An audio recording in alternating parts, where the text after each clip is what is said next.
Bonsoir à tous, je vous bénis dans le nom de notre Seigneur Jésus-Christ.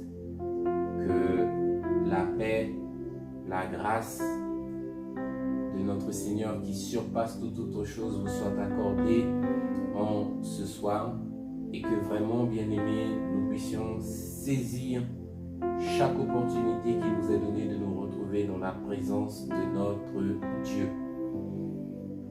Nous allons remettre ce temps, ce moment entre les mains du Seigneur, mais avant toute chose, j'aimerais quand même faire un petit rappel sur ce que nous avons vu la fois précédente concernant le thème « Qu'est-ce qu'un prophète selon la Bible ?» Nous avons vu, bien aimé, qu'un prophète, c'est un ministère qu'il ne faut pas confondre avec les dons du Saint-Esprit, notamment le don de prophétie. Nous avons vu qu'un ministère, c'est un appel de Dieu sur la vie d'un homme qui était choisi avant même qu'il ne soit engendré sur cette terre, avant même qu'il ne soit conçu dans le sein de sa mère. Et aujourd'hui, la Bible nous révèle, la Bible nous donne les différentes caractéristiques pour pouvoir reconnaître un véritable prophète, reconnaître les faux prophètes. Mais il nous faut à nous, Église de Christ, à nous, chrétiens, pouvoir discerner ces choses-là par le don de discernement du Saint-Esprit. Aujourd'hui, le monde est dans une folie totale, dans un mensonge total, et nous voyons que de prophètes, il y en a qui existent un peu partout. Chaque nation aujourd'hui a un prophète. Lorsque nous lisons la Bible dans le livre de l'Ancien Testament, nous voyons, bien aimés, que les prophètes, ce sont des personnes qui ont été établies par Dieu lui-même. Il n'y a pas d'autres prophètes si ce n'est que les prophètes de Dieu, les prophètes d'Israël. Et la Bible nous dit bien et nous met en garde, nous l'avons vu également, qu'il est interdit à un homme de se lever au milieu du peuple et de parler au nom de l'Éternel alors qu'il n'aurait rien reçu.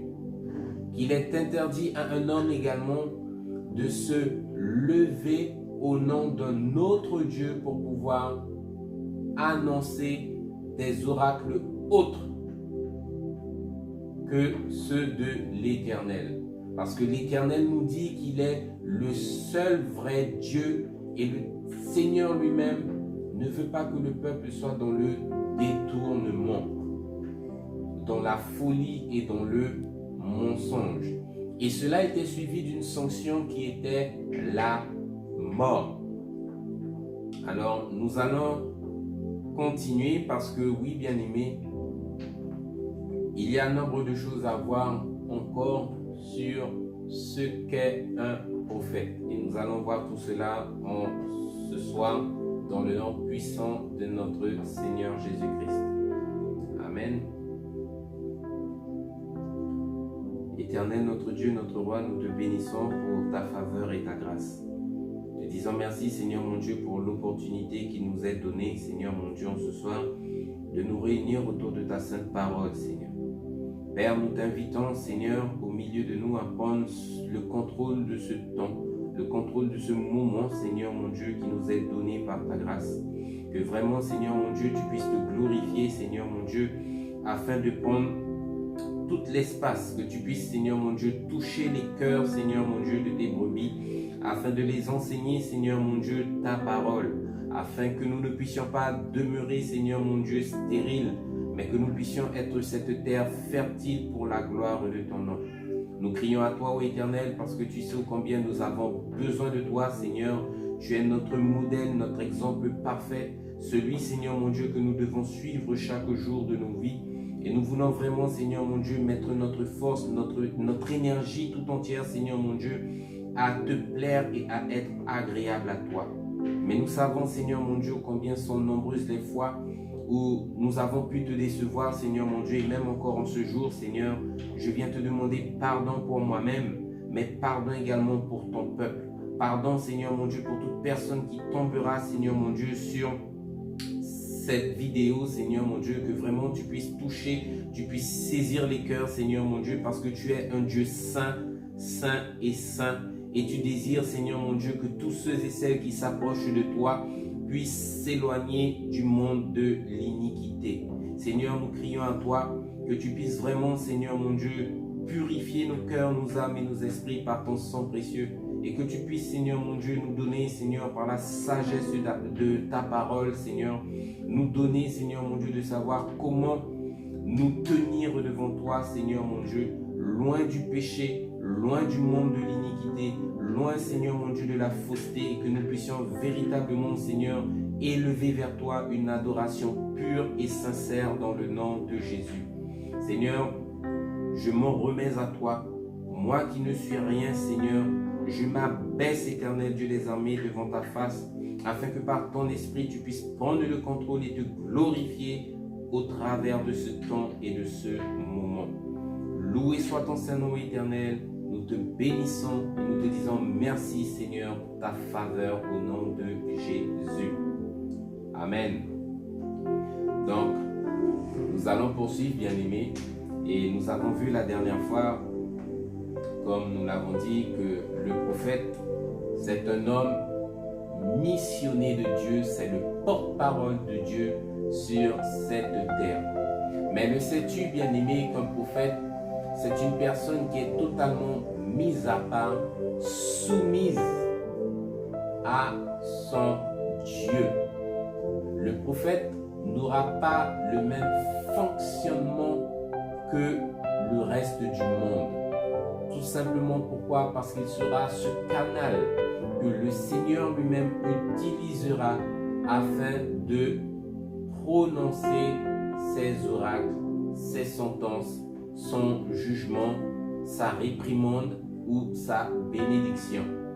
Il ne pourra pas se corrompre, mais le serviteur de Dieu, l'homme de Dieu, le prophète lui-même devra toujours demeurer dans ce standard devant la face de Dieu afin de pouvoir quotidiennement être connecté au ciel, donc connecté à Dieu lui-même afin de connaître la pensée de Dieu dans le nom de Jésus. Et nous savons que le prophète lui-même, c'est une personne qu'il ne faut pas prendre à la légère. Ils sont souvent méprisés du peuple. Ils sont souvent rejetés, leurs paroles, nous n'en faisons aucun cas. Mais il y a beaucoup plus terrible pour le peuple, c'est lorsque le peuple lui-même s'en prend au oint de l'Éternel. L'Éternel nous met en garde dans sa parole en nous disant « Ne touchez pas à mes oints ». Il est bénéfique pour nous, en tant qu'homme, en tant qu'enfant de Dieu, de pouvoir recevoir de telles personnes que de les mépriser, de les calomnier ou de leur faire du mal. Toucher un prophète revient à toucher Dieu lui-même. Et c'est quelque chose qui est passible d'une lourde sentence. Je vous invite, bien aimés, dans le livre de 2 Rois au chapitre 2. Nous prenons la lecture à partir du verset 23.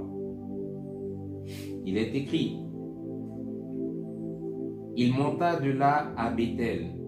Nous parlons ici, bien aimé, du prophète Élisée, le successeur par la grâce de Dieu du prophète Élie. Il est écrit: Il monta de là à Béthel, et comme il cheminait à la montée, des adolescents sortirent de la ville et se moquèrent de lui. Ils lui disaient: monte chose, monte chose. Nous allons nous arrêter ici.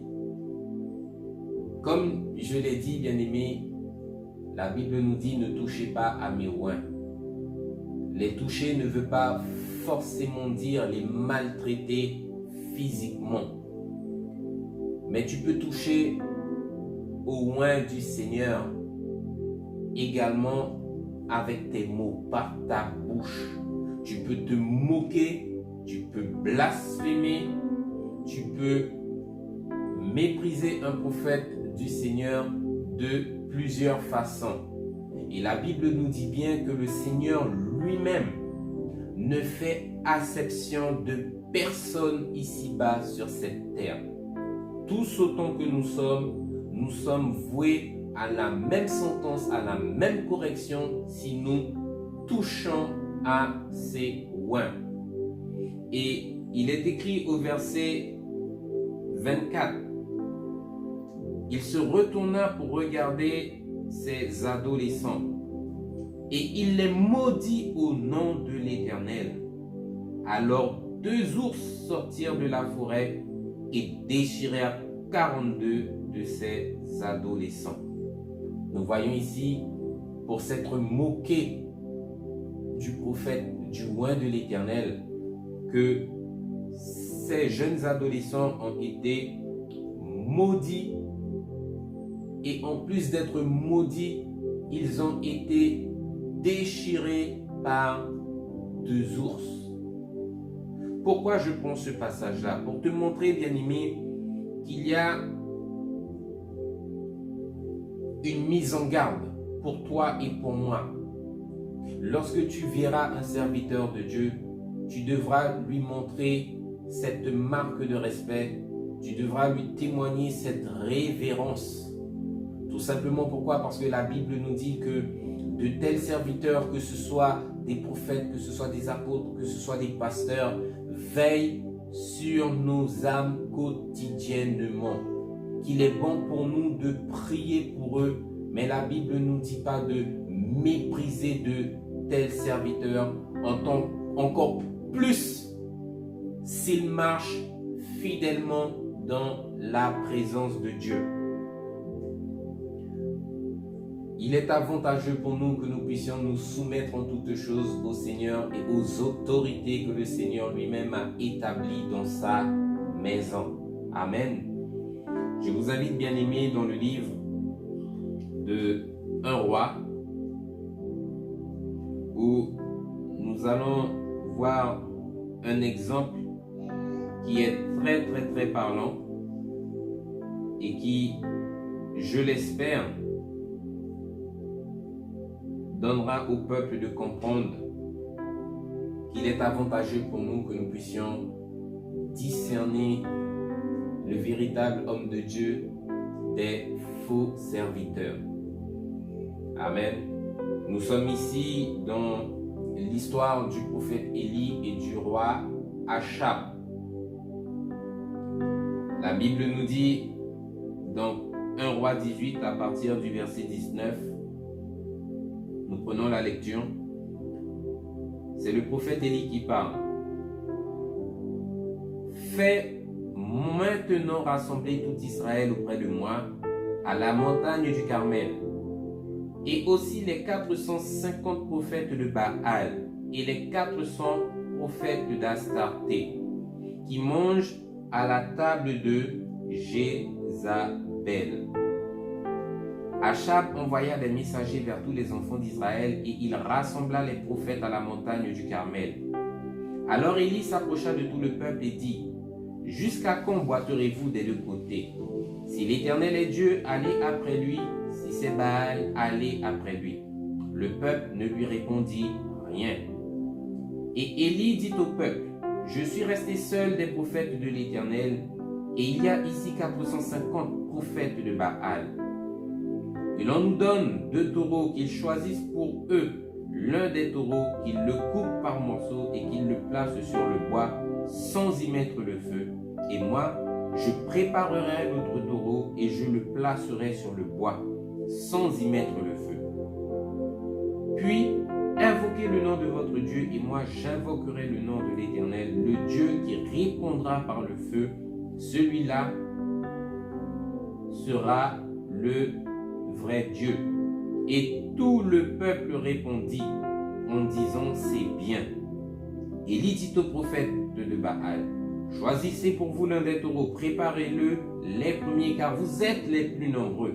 Et invoquez le nom de votre Dieu, mais ne mettez pas le feu. » Ils prirent le taureau qu'on leur donna et le préparèrent. Ils invoquèrent le nom de Baal depuis le matin jusqu'à midi, en disant: « Baal, réponds-nous. » Et il n'y eut ni voix ni réponse, et ils sautaient devant l'autel qu'ils avaient fait. À midi, Élie se moqua d'eux et dit: « Criez à haute voix, puisqu'il est Dieu. Il pense à quelque chose, ou il est occupé, ou il est en voyage. Peut-être qu'il dort et il se réveillera. » Ils crièrent à haute voix et ils se firent selon leur coutume des incisions avec des épées et avec des lances, jusqu'à ce que le sang coule sur eux. Lorsque midi fut passé, ils prophétisèrent jusqu'au moment de la présentation de l'offrande, mais il n'y eut ni voix, ni réponse, ni signe d'attention. Verset 30, il est écrit: « Élie dit alors à tout le peuple: « Approchez-vous de moi. » Tout le peuple s'approcha de lui, et Élie rétablit l'autel de l'Éternel qui avait été renversé. Il prit 12 pierres d'après le nombre des tribus des fils de Jacob, auxquelles l'Éternel avait dit: « Israël sera ton nom. » Et il bâtit avec ces pierres un autel au nom de l'Éternel. Il fit autour de l'autel un fossé de la capacité de 2 mesures de semonce. Il arrangea le bois, coupa le taureau par morceaux et le plaça sur le bois. Puis il dit: « Remplissez d'eau 4 cruches et versez-les sur l'holocauste, sur le bois. » Il dit: « Faites-le une seconde fois. » Et ils le firent une seconde fois. Il dit: « Faites-le une troisième fois. » Ils le firent une troisième fois. L'eau coula autour de l'autel et l'on remplit d'eau aussi le fossé. Au moment de la présentation de l'offrande, Élie, le prophète, s'avança et dit: « Éternel Dieu d'Abraham, d'Isaac et d'Israël, que l'on sache aujourd'hui que tu es Dieu en Israël, et que ton serviteur, et que je suis ton serviteur, et que j'ai fait toutes ces choses par ta parole.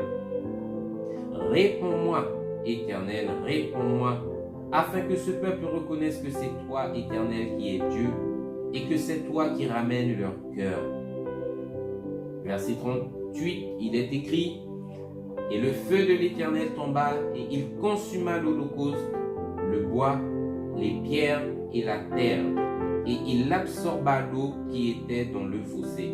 Quand le peuple vit cela, ils tombèrent sur leur visage et dirent: « C'est l'Éternel qui est Dieu, c'est l'Éternel qui est Dieu. » Amen. Donc, dans ce passage que nous venons de lire, nous voyons qu'il y a une opposition.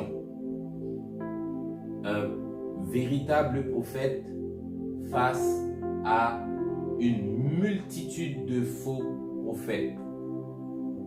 Il y a un combat pour la vérité et le mensonge. Il y a une confrontation entre la lumière et les ténèbres. Et la Bible nous dit que les faux prophètes eux-mêmes adoraient un dieu païen, un dieu du nom de Baal. Et ces faux prophètes-là, bien-aimés, la Bible nous dit qu'il n'y ait pas parmi vous de prophètes qui prophétisent au nom d'autres dieux. Que cela, bien-aimés, était puni de mort. Mais nous voyons ici une masse de personnes qui se retrouvent confrontées à un seul homme, prophète de l'Éternel. Le Seigneur ne choisit pas la quantité, mais il choisit la qualité. Et nous voyons ici un véritable et authentique homme de Dieu qui n'agit que selon l'ordre et la parole de l'Éternel qui lui est adressée. En d'autres termes, il n'agit pas de lui-même.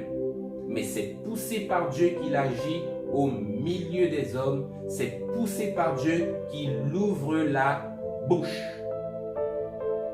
Et la Bible nous dit que le prophète Élie lui-même met à l'épreuve son Dieu et le Dieu des païens qui est lui-même Baal, afin que nous puissions voir qui est le véritable Dieu qui répondra par le feu, et que le peuple lui-même le sache. En d'autres termes, le peuple qui s'est éloigné du Dieu très haut sache en ce jour qui est le véritable Dieu. La Bible nous dit que les prophètes de Baal avaient pour coutume de se mortifier la chair au point de faire sortir, couler leur sang pour pouvoir être agréable à cette divinité païenne qui n'est autre qu'une idole. Et la Bible nous dit, petits enfants, fuyez les idoles. Ne tombez pas dans l'idolâtrie. Et nous savons que l'idolâtrie, bien aimé, c'est quelque chose qui entraîne le peuple dans une mort spirituelle. Parce que la Bible nous dit que ceux qui fabriquent ces idoles, ceux qui se confient en elles, sont comme ces idoles. En d'autres termes, de la même manière que l'idole elle-même est vide, de la même manière que l'idole est morte, tu es toi-même mort devant Dieu. Cette idole n'a aucune capacité de respirer, aucune capacité de pouvoir bouger, aucune capacité de pouvoir agir dans la vie de quiconque. C'est pour cela que nous, en tant qu'enfants de Dieu, nous n'avons pas à craindre la pierre, le bois ou l'or, mais nous avons à craindre un Dieu vivant qui est lui-même témoin de ce que nous faisons à chaque instant. Un Dieu devant qui nous devons demain matin rendre compte. Un Dieu qui est capable de juger les vivants et les morts, nous dit la Bible. Et nous voyons ici, bien aimés, dans cette confrontation, que du matin jusqu'à midi, ces 400 prophètes, dans leurs coutumes et dans leurs rites, ont fait toutes sortes de supplications, toutes sortes de choses pour pouvoir implorer leur Dieu, mais qu'il est resté pendant toutes ces heures muet et qu'il n'a pas répondu en quoi que ce soit. La Bible nous dit que le prophète Élie lui-même, lorsque son tour fut venu, a rétabli l'autel du Seigneur et il fit approcher de lui tout le peuple d'Israël pour pouvoir lui-même maintenant offrir son sacrifice sur l'autel. Et la Bible nous dit, au moment même où le prophète Élie a ouvert la bouche en disant « Réponds-moi, Éternel, réponds-moi, Éternel, afin que ce peuple reconnaisse que c'est toi, Éternel, qui est Dieu, et que c'est toi qui ramènes leur cœur. » En d'autres termes, ici, c'est le Seigneur lui-même, le Dieu Tout-Puissant qui était à l'œuvre, afin de manifester sa gloire et de montrer aux enfants d'Israël qu'ils s'étaient détournés de lui et que les enfants d'Israël étaient sur une mauvaise voie, afin de les ramener, de leur dire, petits enfants, revenez à moi, détournez-vous de toutes ces farces. Et la Bible nous dit que comparé aux prophètes de Baal qui ont imploré leur Dieu du matin jusqu'à midi et plus encore, que le prophète Élie lui-même, au moment où il a adressé sa prière, que la réponse a été immédiate, elle a été instantanée. La Bible nous dit, après avoir ouvert sa bouche, que le feu de l'Éternel tomba et consuma l'holocauste, le bois, les pierres, la terre et absorba l'eau qui était dans le fossé. Et tout cela s'est fait à la vue du peuple. Le peuple lui-même a pu voir que le véritable prophète de l'Éternel, c'était non pas ceux qui étaient réunis en masse, mais celui qui était humble et qui a toujours été méprisé du peuple, méprisé des 400 prophètes de Baal. Alors pourquoi je parle de cette masse et de l'autre côté on ne parle que d'un seul homme? Parce qu'aujourd'hui, bien-aimé, tu dois savoir que dans le monde moderne que nous vivons, c'est la masse qui détermine la direction dans laquelle le monde doit marcher. Et la Bible nous met bien en garde contre cela. Il y a un chemin large et spacieux que tout le monde emprunte.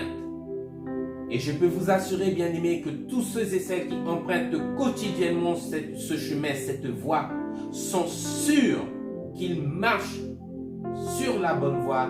Ils sont sûrs qu'ils glorifient le nom du Seigneur. Ils sont sûrs que demain matin, c'est dans le royaume de Dieu qu'ils iront. Et de l'autre côté, il y a ce que l'on appellera la voie sainte. Cette voie que la Bible nous dit qui est étroite, resserrée, que peu de personnes trouvent. Et c'est sur cette voie-là, c'est sur ce chemin-là que marchait le prophète Élie lui-même. Et c'est sur ce chemin que Dieu lui-même se trouve. Le Seigneur ne se trouve pas sur le chemin de la débauche. Le Seigneur ne se trouve pas sur le chemin qui mène à la perdition. Le Seigneur ne se trouve pas sur le chemin du mensonge.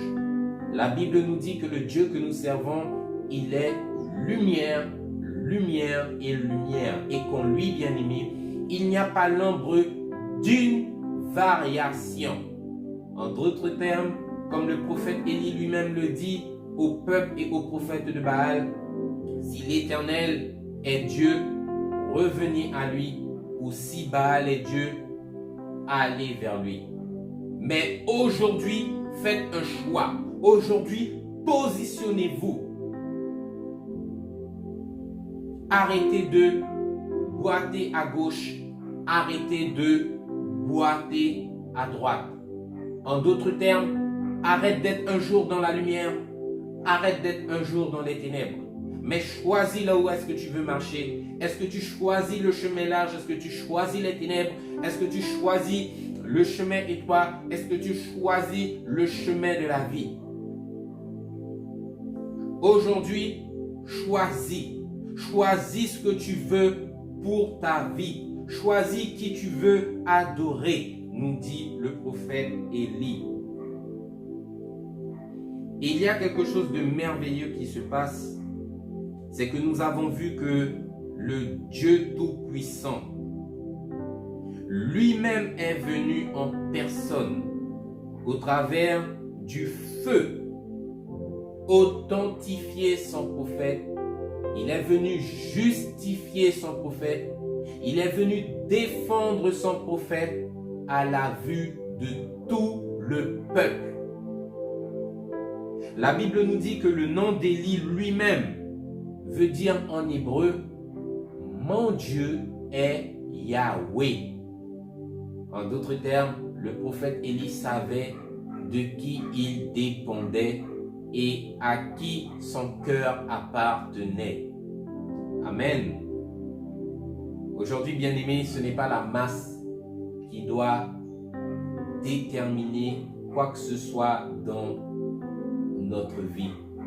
Parce que la masse, elle court à la perdition. Et là où il y a la masse, là se trouve le péché. Amen. Donc, pourquoi ces 400 prophètes sont eux-mêmes réunis auprès d'Élie pour pouvoir être confrontés à Dieu? Tout simplement parce qu'il y a une sentence qui devait être proclamée, une sentence qui devait être relâchée sur ces fausses personnes qui entraînaient le peuple de l'Éternel dans toutes sortes de doctrines mensongères. Amen. J'invite le peuple pour que nous puissions voir cela et bien comprendre le jugement qui s'abattra sur ces personnes-là. Dans le livre de 1 roi, nous continuons dans ce livre au chapitre 22. Nous prenons ici la parole la lecture à partir du verset 6.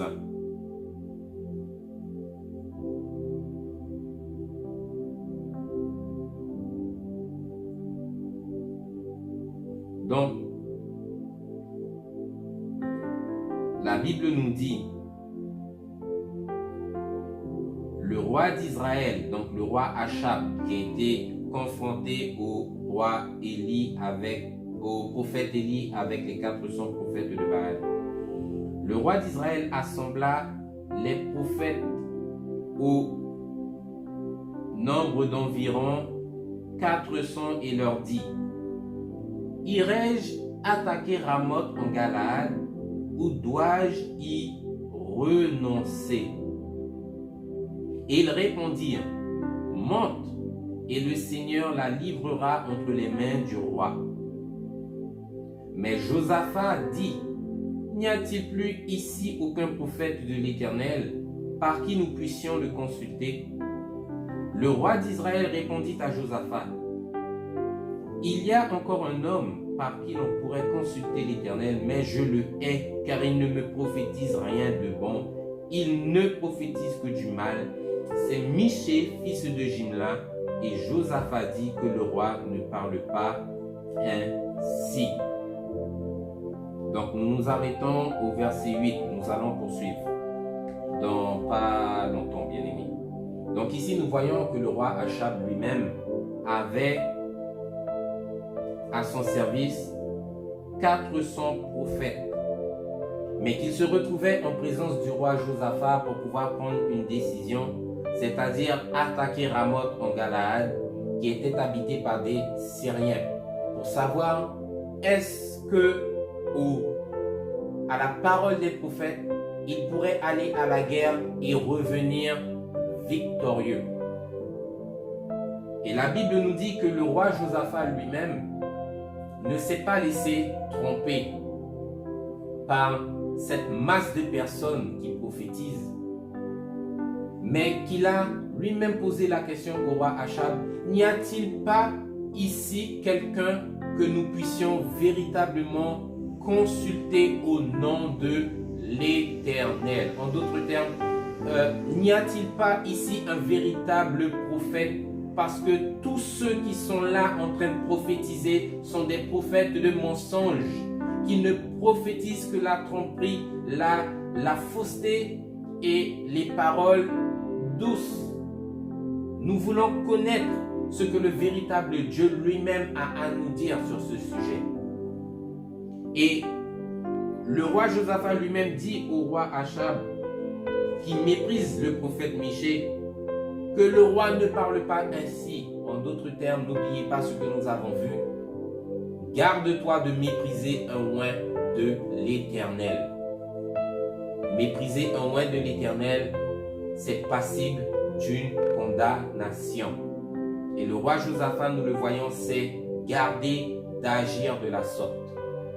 Nous prenons la lecture au verset 9 qui nous dit: alors le roi d'Israël appela un eunuque et dit: fais venir tout de suite Michée, fils de Jimla.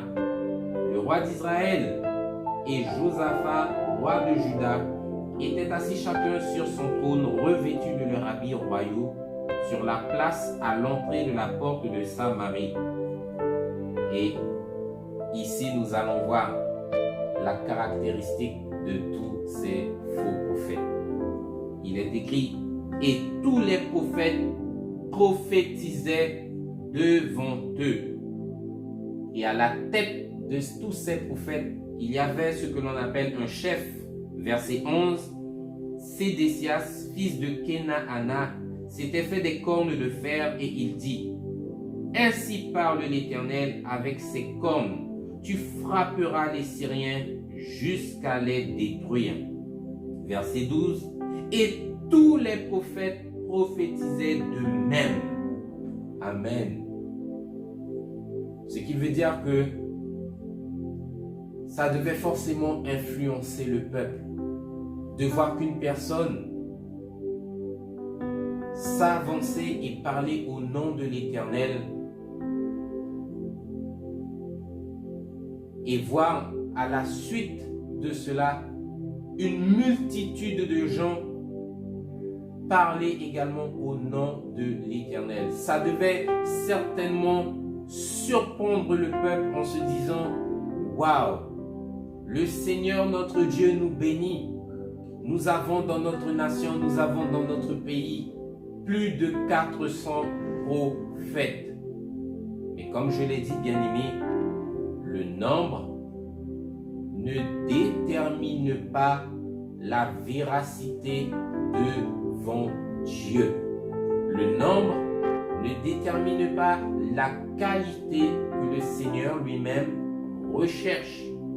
Et nous voyons que ces 400 prophètes, ce sont également ces mêmes que le prophète Élie demande à ce que tous soient rassemblés au mont Carmel afin qu'il y ait cette confrontation entre le véritable Dieu d'Israël et le Dieu païen Baal, afin que nous puissions voir en ce jour qui est le véritable Dieu d'Israël. Nous retournons, bien-aimés, dans le livre de 1 Roi 18.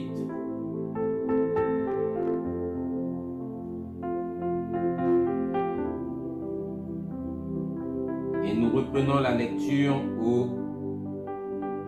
verset 39. Il nous dit au verset 39 que tout le peuple, quand tout le peuple vit cela, ils tombèrent sur leur face et dirent: c'est l'Éternel qui est Dieu, c'est l'Éternel qui est Dieu. La Bible nous dit au verset 40, le prophète Élie parle et donne un ordre. Saisissez les prophètes de Baal, leur dit Élie, qu'aucun d'eux n'échappe, et ils les saisirent. Élie les fit descendre au torrent de Kison, où il les égorgea. En d'autres termes, comme nous vous le disons, d'auto-proclamer prophète,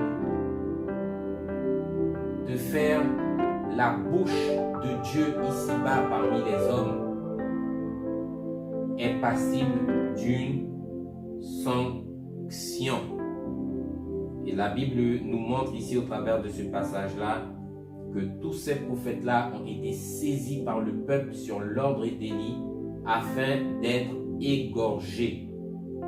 Le Seigneur ne supporte pas les langues doubles, il ne supporte pas la langue fausse.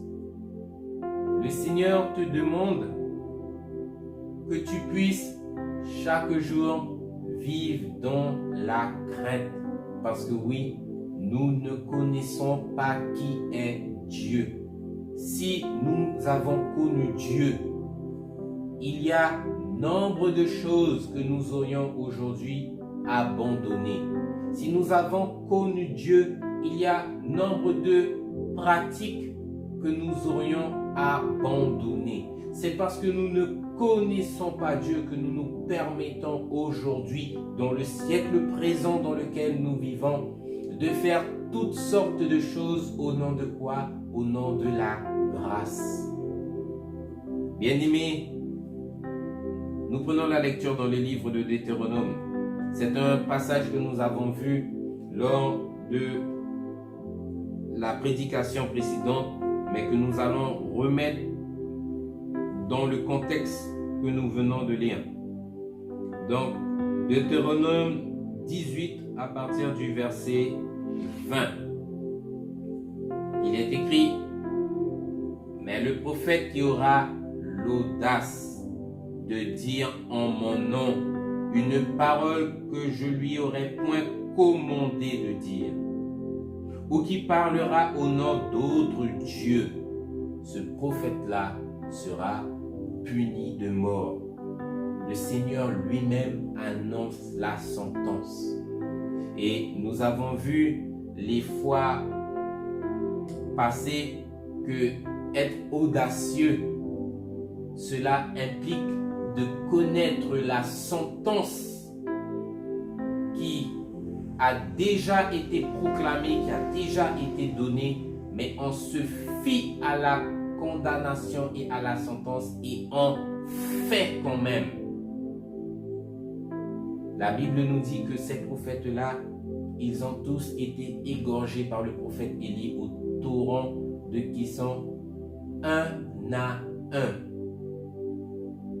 Et le peuple lui-même a reconnu comme étant Dieu, le véritable Dieu d'Élie. En d'autres termes, ils ont approuvé Élie comme étant un véritable prophète, un véritable serviteur de Dieu. Bien-aimés, nous allons nous arrêter là et nous allons voir pour la prochaine fois, est-ce qu'il y a des prophètes dans le temps présent dans lequel est-ce que nous vivons? Je ne parle pas de tous ces faux prophètes qui sont là en quantité et qui prophétisent le mensonge, mais je parle d'un véritable prophète, un homme selon le cœur de Dieu, un homme qui vivra dans la crainte, dans la soumission et dans cette authenticité, dans cette vérité devant Dieu, afin d'annoncer au peuple les oracles de l'Éternel. La Bible nous parle bien qu'il y aura dans la fin des temps les prophètes d'Apocalypse 11 et nous développerons sur tout cela lors de notre prochaine rencontre dans le nom de notre Seigneur. Que la grâce du Seigneur vous accompagne et vous bénisse dans le nom de Jésus et que vous puissiez garder cette parole afin que nous ne puissions pas en ces temps fâcheux, en ces temps difficiles, être trouvés légers devant la face de Dieu, mais que nous puissions prendre pleinement conscience que le Seigneur recherche un peuple saint et pas un peuple qui marche tantôt dans les ténèbres, tantôt dans la lumière. Inclinez la tête avec moi, bien-aimés, au nom de Jésus. Éternel notre Dieu, notre roi, nous te bénissons dans le nom de Jésus-Christ. Nous te disons merci, Seigneur mon Dieu, parce que tu continues, Seigneur mon Dieu, de te révéler à nous. Tu continues, Seigneur mon Dieu, d'apporter, Seigneur mon Dieu, cette parole, Seigneur mon Dieu, à ton peuple, afin de leur montrer, Éternel Dieu des armées, les choses, Seigneur mon Dieu, qui s'y trouvent à l'intérieur. Tu continues, Seigneur mon Dieu, de nous apporter pleinement, Seigneur mon Dieu, cette connaissance, Seigneur mon Dieu, afin que nous ne puissions pas demeurer dans l'ignorance. Mais nous crions à toi afin que vraiment, Seigneur, que ton esprit puisse remplir nos cœurs, inonder, Seigneur mon Dieu, notre vie chrétienne, Seigneur mon Dieu, afin que dans ce monde de folie, nous ne puissions pas marcher comme à l'aveuglette, mais que nous puissions vraiment, Seigneur mon Dieu, dans la noirceur, Seigneur mon Dieu, qui nous environne, marcher, Seigneur mon Dieu, à la vue de ta lumière qui brille sur nous dans le nom de Jésus. Seigneur, aie pitié de nous, là où toutes ces fois où nous avons été trouvés nous-mêmes dans la fausseté devant ta face, là où, Seigneur mon Dieu, nous avons adoré, Seigneur mon Dieu, un autre Dieu, Seigneur mon Dieu, que toi, nous te demandons également pardon. Pardon, Seigneur mon Dieu, pour toute forme d'idolâtrie dans nos vies, que vraiment, Seigneur, en ce soir, nos cœurs puissent revenir à toi, afin de te donner gloire à toi et à toi seul. Conduis-nous pas vers toi, Seigneur mon Dieu, comme tu as attiré, Seigneur mon Dieu, de nouveau le peuple d'Israël, Seigneur mon Dieu, qui s'était perdu dans le nom de Jésus. Et conduis-nous, Seigneur mon Dieu, dans ton glorieux royaume, dans le nom de Jésus-Christ. Nous te bénissons, nous te rendons gloire et nous te disons merci pour ta bonté infiniment grande dans le nom de Jésus. Amen. Soyez richement bénis, peuple de Dieu, et je vous dis à très bientôt. Amen.